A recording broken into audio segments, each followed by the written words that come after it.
महरा रिजि रिजि हाथाइजों आंखौ मिनिलाङो गावदां अखाफोर हेलो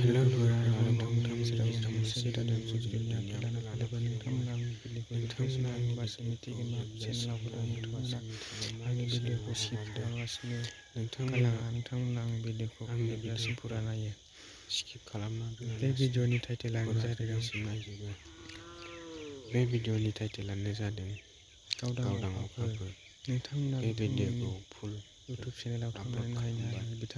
नोंथांमोना बे एलबामखौ रिलिज खालामबाय। नोंथांमोना आंनि डिसक्रिपसन बक्सआव लिंक होना दोनदों आरो नोंथांमोना बे लिंकआव थांनानै नायोब्ला नुगोन बिथांमोननि भिडिअखौ। नोंथांमोना आंनि चेनेलाव बेरायनो हाबसोमबाय आंनि चेनेलखौ लाइक शेयार साबस्क्राइब खालामना गालाङो।